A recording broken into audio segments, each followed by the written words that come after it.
हाँ भाई बच्चों, कैसे हैं आप। उम्मीद करते हैं सब मज़े में होंगे।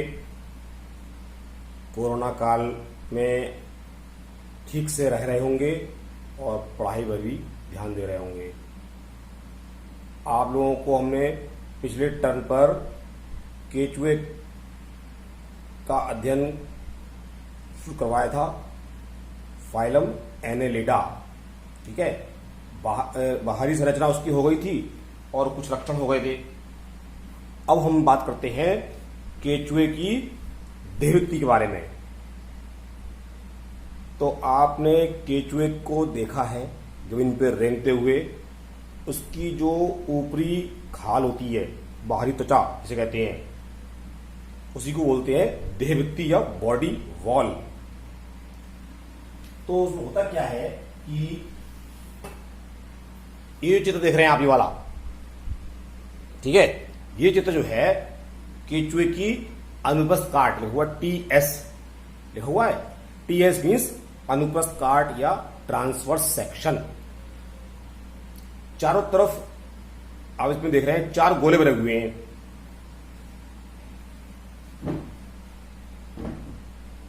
इन चारों गोलों का क्या काम है, ध्यान से देख लो। गोले नहीं है, ये पूरी केचुए की गोलाई में काट है। ठीक है, तो बाहर वाली लिखी हुई है परिधीय उपकला। ठीक, परिधीय उपकला लिखा हुआ है जो नीले रंग का, और उसके नीचे लिखा है देहवृत्ति। तो देहवृत्ति जो है वो पूरा मिलाकर के है, ये दोनों गोले जो हैं बाहर वाले, परिधीय उपकला और देहवृत्ति। उसके नीचे अंदर दो बने हुए, एक हरा रंग का और एक ब्लू कलर का। वो उसकी हरी वाली जो है आहरनाल, और बाहर जो नीली वाली बनी हुई है वो वैसी झिल्ली है जैसी कि बाहर वाले गोले के अंदर बनी हुई है। तो कुल मिलाकर के आप देख रहे हैं कि दो जो गोले हैं ब्लू कलर के, इनके बीच में लिखा हुआ है देह गुहा। ये देह गुहा क्या होती है, बॉडी कैविटी कहलाती है। मतलब इसकी परिभाषा है, आप ध्यान से समझ लें। आंतरांग और देहवृत्ति के बीच का स्थान क्या कहलाता है, देह गुहा, सीलोम, COELOM, सीलोम कहते हैं इसे। ठीक है, तो ये जो रचना है पूरी, वो आप ध्यान से देख रहे हैं। तो ये चित्र बना हुआ है, ये वाला इधर बड़ा वाला, इसके बारे में आप समझ लीजिए। ये जो चित्र है आज इसी के बारे में अध्ययन कर रहे हैं हम लोग। तो ये चित्र वास्तव में कौन सा है, इस वाली का है। ठीक, तो जैसे ये अकेली एक लाइन है, ये वाली लाइन जो दिख रही है आपको, तो ये लाइन जो है अकेली लाइन कैसी है, पूरी इस तरह की होती है, इन सब चीजें मिलकर बनी होती है। होता क्या है, सबसे इसके भाग, इसमें कौन भाग होते हैं, केचुए की देहवृत्ति पतली लसलसी होती है, मतलब नम, गीली। इसमें बाहर से अंदर की ओर जो स्तर होते हैं, उनके नाम आप देख रहे हैं। सबसे बाहर लिखा हुआ क्यूटिकल, उसके नीचे होती है बाह्य त्वचा, एपिडर्मिस। उसके बाद आता है इसमें वर्तुल पेशी स्तर, फिर आता है अनुदैर्ध्य पेशी स्तर, अनुदैर्ध्य पेशी स्तर, और उसके नीचे आती है देह गुह्य उपकला। ये रचनाएं जो है मिलकर के बनाती हैं बॉडी वॉल या देहवृत्ति। तो धीरे धीरे इसका अध्ययन कर रहे हैं, बताते आ रहे हैं आपको हम, आप ध्यान सुनते आइए। पहली रचना जो क्यूटिकल है, ये शरीर पर एक महीन लचीली कोशिका विहीन, मतलब इसमें कोशिकाएं होती हैं, ठीक है, रक्षात्मक आवरण बनाती है। इसमें कई प्रकार के रेशे होते हैं। ये चमकीली हल्की पीली सी दिखाई पड़ती है, और इसका निर्माण जो है वो बाह्य त्वचा की कोशिकाओं से ही होता है। मतलब जैसे समझ लो कि तुम्हारे शरीर पर मैल जमा हो रहा है, ठीक है, तो मैल जो है वो शरीर के अंदर से निकल जाए, खाल में से वो लेयर बन रही है उसकी। एक बात, अपने शरीर में भी क्यूटिकल होती है। कभी तुम ध्यान से देखना, कोई कांटा लेना और हल्के से हथेली के ऊपर जरा उसमें चुबा के देखना तो एक झिल्ली पारदर्शी दिखाई पड़ती है, वो झिल्ली जो है क्यूटिकल ही होती है। ये शरीर के ऊपर जो है सूक्ष्म छिद्रों द्वारा खुलती है। इसमें जगह जगह आप देख रहे हैं सूक्ष्म छिद्र बने हुए हैं। ठीक, क्यूटिकल के बाद आता है नीचे बाह्य त्वचा, एपिडर्मिस। ये जो है क्यूटिकल के ठीक नीचे ही जीवित परत होती है। क्यूटिकल तो है मृत, ये निर्जीव, और ये है जीवित परत। इसकी कोशिकाएं, इसमें जो है कोशिकाएं दिख रहे हैं, जो ये देखो नाम इनके, अवलंबन कोशिकाएं, श्वेतक कोशिकाएं, चूषक कोशिकाएं, आधारी कोशिकाएं, ये सारी कोशिकाएं यहां पर होती हैं मिली जुली। आधारी कोशिकाएं ये दिख रही हैं, ये वाली, ये जो आधारी कोशिकाएं हैं, ये ग्रंथि श्वेतक कोशिकाएं हैं, ठीक है, चूषक कोशिकाएं हैं। तो अलग अलग प्रकार की कोशिकाएं होती हैं, मिलकर के पूरा बनाती हैं बाह्य त्वचा स्तर या एपिडर्मिस। तो कहने का तो हमारा ये है कि इसमें 4 प्रकार की कोशिकाएं होती हैं। इससे लिखा हुआ है पहले अवलंबन, यानी कि सपोर्टिंग सेल्स, ये मुग्दराकार कोशिकाएं होती हैं और उपकला का अधिकांश भाग बनाती हैं। ग्रंथिल कोशिकाएं होती हैं, ये अवलंबन कोशिकाओं के बीच बीच में पड़ी होती हैं और 2 प्रकार की होती हैं, श्लेष्म कोशिकाएं और चूषक कोशिकाएं। ठीक है, चूषक कोशिकाएं संख्या में अधिक होती हैं,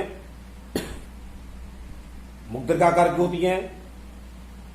ये महीन नलिकाओं द्वारा क्यूटिकल के बाहर खुलती हैं। इनके द्वारा स्रावित श्लेष्म त्वचा को नम व चिकना बना रखता है, जिससे कि कृमि जो दिल में जो दौड़ते हैं, रेंगते हैं, तो उसकी दीवार को चिकना कर सकें। और श्वेतक कोशिकाएं होती हैं, ये कोशिकाएं कैसी होती हैं? श्वेतक कोशिकाएं संख्या में कम होती हैं, बेलनाकार होती हैं और इनसे एल्ब्यूमिन नामक पदार्थ निकलता है। ये मोस्टली जो है वो क्राइटेलम वाले भाग में होती है। तीसरी है, चौथी है आधारी कोशिकाएं। ये छोटी, गोल, शंकुआकार तथा अन्य कोशिकाओं के बीच बीच में पाई जाती हैं। तो कुल मिलाकर के ये सब कोशिकाएं होती हैं, वो मिलकर के बनाती हैं क्या चीज? बाह्य त्वचा। फिर देख रहे हैं इसके नीचे आ रही है परत अगली, अनुदैर्ध्य स्तर।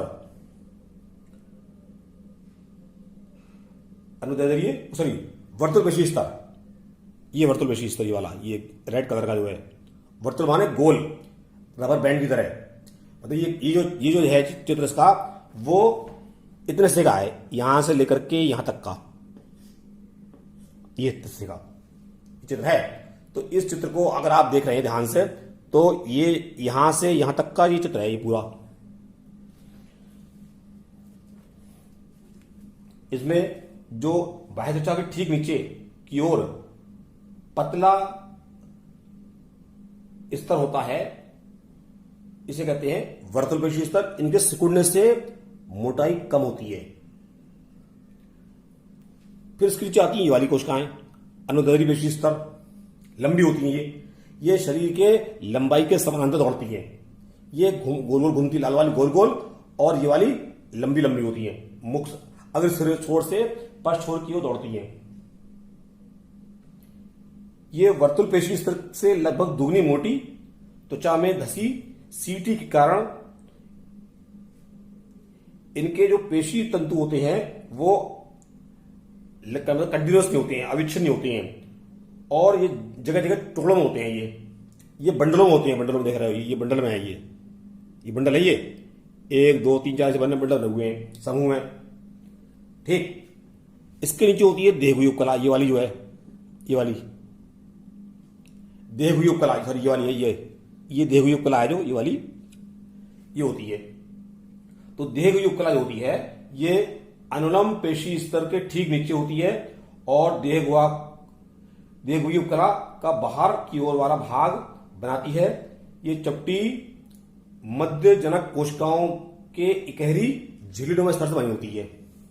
ठीक है, तो इस प्रकार से जो है ये पूरा हो गया। हाँ भाई, अब जो है आप देख रहे हैं एक चित्र बना हुआ है बाईं तरफ राइट राइट हैंड में कि इसमें लिखा हुआ है बस सीटा ऑब्लिक सीटी। ठीक है, इसमें है क्या, सही बात तो ये है कि ये इस चित्र में ही जगह जगह इस तरह की कीलें ऐसी निकली होती है। इन कीलों को बोलते हैं, शूक को बोलते हैं सीटा या सीटी। ये जो है वास्तव में गमनांग होते हैं केचुए के। गमनांग मतलब चलने फिरने में सहायता करने वाले अंग। जैसे आपने देखा होगा कि जो दौड़ने वाले होते हैं खिलाड़ी, रेसर्स, उनके जूतों में कीलें होती हैं, इन्हें कहते हैं, और जूतों को बोलते हैं स्पाइक्स। ठीक है, क्या कारण होता है उनका, ताकि जब वो दौड़ते हैं तो पैर उनका फिसले नहीं और जमीन में गड़ते जाए, फोर्स से आगे बढ़ते जाए, मोमेंटम मिलता है उसके लिए। वो खैर बाकी बात है। तो ऐसे ही जो है, अगर केचुआ चिकना होगा, उसकी सतत चिकनी होगी, तो वो फिसलता रहेगा, आगे बढ़ नहीं पाएगा।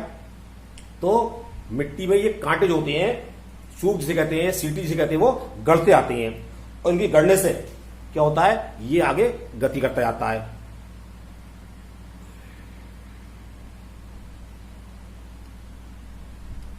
ठीक है,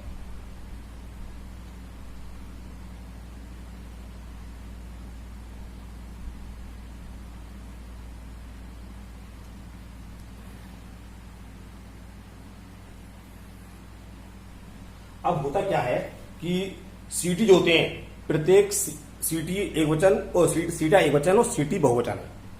प्रत्येक सीटा देह भित्ति के एक गहरे और संकरे थैली नुमा शीतल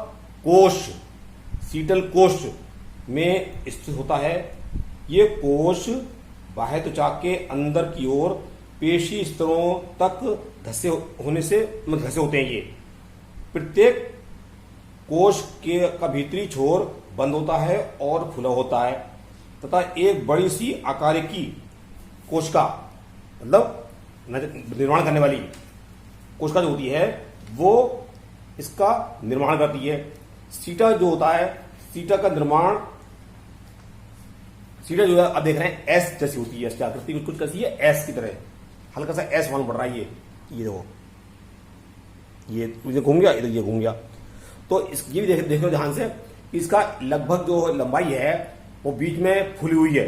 इस फूले भाग को कहते हैं सीटल नोड्यूल, सीटल नोड्यूल या गांठ। तो आप इसका जितना हिस्सा बाहर निकला होता है उसकी लंबाई है 1/3 और ये लंबाई है 2/3। ये घिसता जाता है यहां से चलते चलते और यहां से ये नया बनता जाता है। ये इसकी खासियत है। नोड्यूल की वजह से जो है ये बाहर नहीं निकल पाता है, अंदर ही फिट रहता है। ये वरना फंस गया तो बाहर निकल जाएगा, ऐसी सुधी नहीं आती है।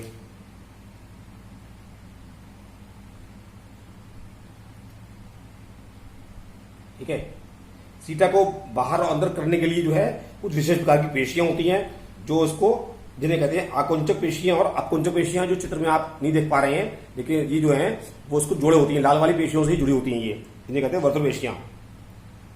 अब देखिए देहती के कार्य, देहती कार्य क्या क्या होते हैं। अपनी ग्रंथिल कोशिकाओं के श्रावण तथा देह गुह्य द्रव को बाहर निकालकर यह सतह को नम बनाए रखता है, जिससे बिल में आसानी से ये गति कर सके और श्वसन कर सके। रक्षात्मक आवरण के रूप में भीतरी अंगों को सुरक्षा प्रदान करती है देहभित्ति। देह गुह्य द्रव और श्लेष्म के कारण इसकी त्वचा सदैव नम बनी रहती है, बताई थी आपको। सीटी और पेशियां गमन में सहायता करती हैं। इसमें संवेदी कोशिकाएं होती हैं जो बाहरी वातावरण से संवेदना ग्रहण करती रहती हैं।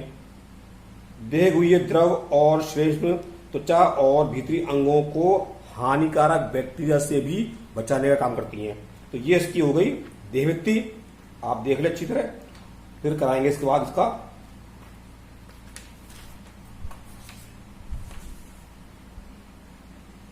इसकी देहगुहा कराएंगे। ठीक है, देहगुहा, देहगुहा के बाद फिर आगे जो जो आता जाएगा वो कराते जाएंगे। आप लोग अपना करते जाएं बस।